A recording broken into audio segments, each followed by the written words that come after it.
Halo, kembali lagi bersama gue Berto, dan kali ini gue pengen nge-review sebuah figur Kamen Rider yang bukan sembarang figur Kamen Rider ya. Ternyata ini ada sejarah yang agak panjang terkait figur ini yang gue sendiri nggak duga setelah gue beli ini ternyata udah setua itu figurnya ya. Dan juga gue nggak tahu ini video ini akan masuk segmen Berto Reviews atau Berto Builds karena ya udah. Intinya gue mau nge-review ini adalah figur Kamen Rider Kaixa, tapi bukan sembarang figur Kamen Rider Kaiza ya. Kaiza apa Kaixa sih kalian bacanya? Gue bacanya setelah gue tahu ternyata bacanya Kaiza gitu. Jadi figur Kamen Rider Kaiza ini adalah dari lini yang sudah lama banget bernama Card Warrior Kamen Riders. Duh, ada nyamuk terbang lagi. Ini adalah figur Card Warrior Kamen Riders. Adalah sebuah mainan yang udah lama banget ternyata. Kalau kalian bisa lihat di sini udah dari udah dari 2007. Jadi ternyata kalau kalian tahu figur Kamen Riders ya yang ada S belakang Kamen Riders gitu yang bentuknya kayak gini juga, tapi ternyata dia udah keberadaannya udah lama banget dari 2007 dan temanya fantasi banget gitu. Jadi kan di sini kalian bisa lihat ini kanji tapi ternyata tulisan atasnya ini Card Warrior ya, Card Warrior Kamen Riders Guga Saishyuhen. Gue nggak ngerti Saishyu itu apa. Terus di sini juga ada sedikit deskripsi atau copywriting di bagian sini, Karto Figua ga Yugo. Mungkin karena kartu dan figurnya bisa gabung. Oke, akan gue jelasin kenapa di sini ada kartunya. Jadi di sini memang Kamen Rider Kaiza digambarkan udah pakai armored up kayak gitu. Terus di sini ada gambar kecilnya ya Kamen Rider Kaiza itu sendiri dan ada kartu namanya Chaos Dial. Chaos Dial ya tulisannya. Terus ini juga di belakang sini di sisi line boxnya ada line up-nya. Line up-nya ada Kuga, ada Kabuto, ada Gills dan V3, V3. Jadi di sini figurnya itu dapat sebuah kartu yang bisa dirakit. Ya makanya ini nggak tahu Berto Reviews atau Berto Builds. Jadi di sini bisa dirakit jadi kayak namanya Riot Monster ya. Namanya Riot Monster yang teks merah di atas ini tulisannya Riot Monster. Jadi kartu ini bisa dirakit jadi sesuatu yang namanya Riot Monster tapi juga bisa jadi armor. Di sini tulisannya Riot Up. Kayak Cho Henshin deh. Ini Cho, ini Henshin. Jadi Cho Henshin tapi di sini tulisan atasnya Riot Up kayak gitu. Iya, jadi di sini ada tulisannya juga Riot Monster Card. Terus di sini Super Mode. Jadi kalau udah gabung ini namanya Super Mode kayak gitu. Terus kalau kalian mau nge-pause tulisannya silahkan banget karena gue nggak bisa bahasa Jepang. Intinya penjelasan ceritanya ada di sini. Dan kenapa sih ada figur kayak gini? Menurut gue figur kayak gini tuh ada karena terinspirasi dari lini SD Gundam yang emang dari dulu tuh dulu ya terutama ya laris banget tema fantasinya gitu. Jadi Gundam kan robot ya, tapi dia dibikin ceritanya jadi kayak Transformers gitu. Ada kubu baik, ada kubu jahat gitu. Dan robot-robotnya tuh sentient gitu, punya kesadaran diri, nggak dipilotin, bentuknya chibi pula kayak gini. Jadi memang, maksudnya menurut gue memang ini terinspirasi dari SD Gundam itu sih, kayak gitu. Ya, di sini ada kartunya namanya Chaos Dial. Ini kalau kalian mau baca teks yang di bawah sini, silahkan aja di pause dulu karena gue juga nggak bisa bahasa Jepang. Tapi intinya sih di sini namanya Chaos Dial ya, Chaos Crocodile gitu. Ini kartunya kayak gini, bentuknya udah agak melengkung. Gue lupa melengkungnya udah dari kemasannya atau pas karena gue bongkar-bongkar gitu. Tapi di belakangnya adalah ini sih. Di belakangnya adalah 3D puzzle ini. 3D puzzle ya sebutannya ya. Ya intinya kalau kalian seumur gue gitu inget apa itu yang namanya puzzle Digimon keluaran Totoro. Ini mirip-mirip itulah. Kayak gitu.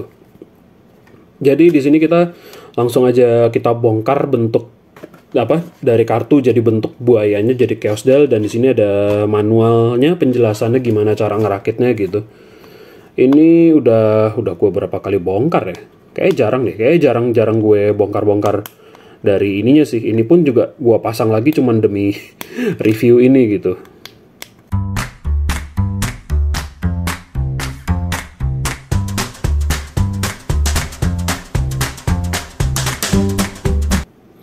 Dan ini kita udah bongkar semua, udah kosong ya. Kayak tipikal 3D puzzle pada umumnya, kita bisa pindahin dulu ke tempat lain. Terus kita mulai nyatuin dia jadi bentuk ininya lah, jadi bentuk buayanya kayak gitu.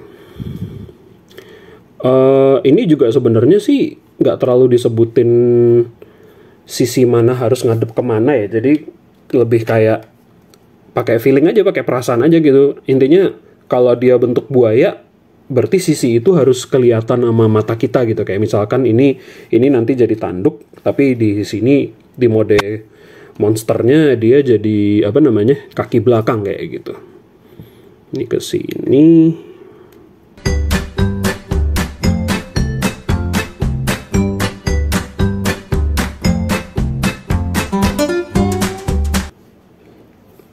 Ya, ini udah jadi bentuk Chaos Dial, bentuk monsternya ya. Nggak, nggak terlalu bulky jelas karena ini kartu yang tipis gitu, tapi menarik juga. Pada akhirnya ini tetap jadi bentuk yang menarik. Ukurannya segini di tangan gue, tipis ya, kayak cicak jadinya. Dan tentunya ini gue bilang aja ini merepotkan sih mainan ini, karena bongkar dari ini digabung jadi bentuk monsternya ini, terus ntar dibongkar lagi buat jadi bentuk armor kayak gitu. Bener-bener mainan bongkar pasang banget. Kalau kalian suka mainan bongkar pasang sih, ini gue rekomendasiin banget sih. Tapi emang kalau kalian nggak mau ribet ya jangan cari mainan ini kayak gitu. Oke, ini sekarang kita ubah ke bentuk gabungannya ya, bentuk gabungan sama si Kaisanya buat jadi super mode.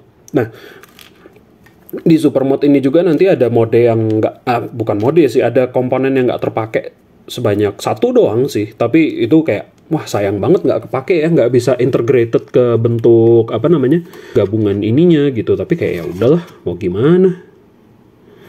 Oke, jadi di sini kita mesti ngelihat kalau kalian akan pernah nyari ya, ini mungkin manualnya agak membingungkan karena bahasa Jepang banget. Ya iyalah bahasa Jepang. Tapi seenggaknya di sini ada apa, di bagian belakang sini ada gambar bentukan gabungannya ya. Jadi gue pribadi waktu itu nggak bingung-bingung amat sih ngerakit ini kayak gitu. Jadi kita butuh bagian yang ini nih. Ini kan pedang ya pada akhirnya ya. Meskipun tadi bentuknya bentuk apa namanya, kepala buaya gitu, tapi bisa tentunya jadi mode pedang. Ini kan ke sini.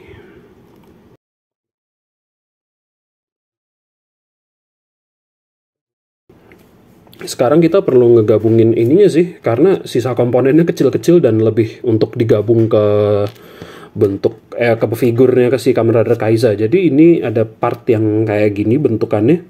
Itu tujuannya untuk digabung ke dada sih. Bentar, ini belum fokus. Nah, ini komponen yang ini di bagian dada. Jadi di sini tuh kayak ada apa ya?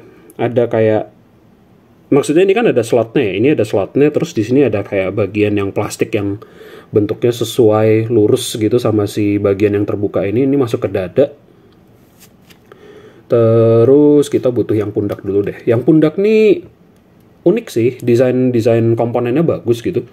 Maksudnya kalau udah digabung tuh tampak menarik, cuman ada kendala sendiri di mana dia tuh jadi agak susah nempel sih. Maksudnya dia gampang copot gitu. Kalau kalian lihat kan di sini dia masuk tapi ada lebihannya yang nggak kecolok gitu. Jadi ini salah satu, ini kayaknya sih pundak yang gampang copot sih. Terus ini kan di sini, jadi kan di sini ada slitnya ya, ada bukaannya kayak gini. Itu bisa dimasukin dari atas atau ya masukin di slot aja kayak gitu. Oh ini seret nih, ini bagus nih. Yang sebelah kiri pundak kirinya bagus, tapi yang pundak kanannya kurang sih. Kayak cetakannya nggak bagus-bagus banget gitu, sehingga masih ada sisa sedikit kayak gini. Terus kita perlu pasang tanduknya. Tanduknya tentunya bagian yang kuning ini ngadep ke depan gitu. Jadi tentunya di sini ada slotnya ya. Ini masuk langsung ke sini. Terus pedangnya sih sebenarnya ngadep ke belakang dulu ya. Jadi yang ini ada di tangan kiri. Kalau ngelihat gambar contoh yang di sini ya, ini masuk ke tangan kiri.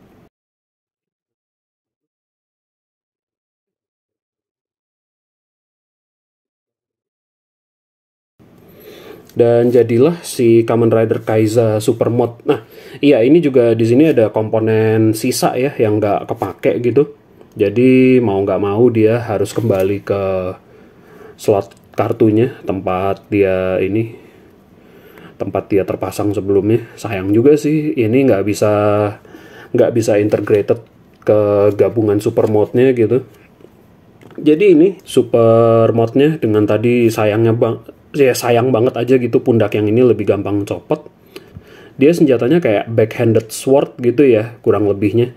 Tapi juga dia bisa dipegang dengan beberapa, dua cara lah. Ini kan satu ngadep ke belakang.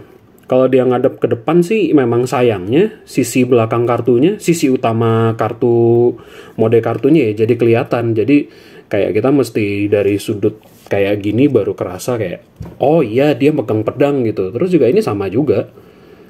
Jadinya pas dimainin sih, kalau dari sudut pandang tertentu ya nggak apa-apa gitu, bagian pedangnya masih kelihatan. Cuman kan kalau kayak di sini di bagian sininya malah jadi sisi normal kartunya yang kelihatan kayak gitu.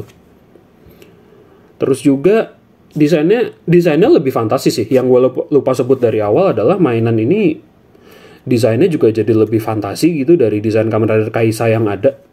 Kayak masih tetap kelihatan Kamen Rider Kaisa sih, mata ungu, garisnya kuning emas gitu.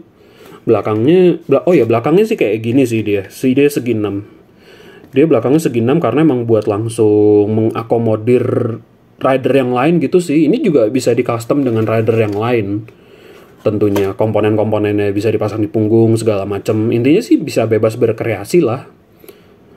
Untuk moldingan sih oke sih, chibi, cat oke juga, silver, emas, matanya ungu meskipun ungunya mungkin mati banget kali, dull gitu, nggak ngejreng.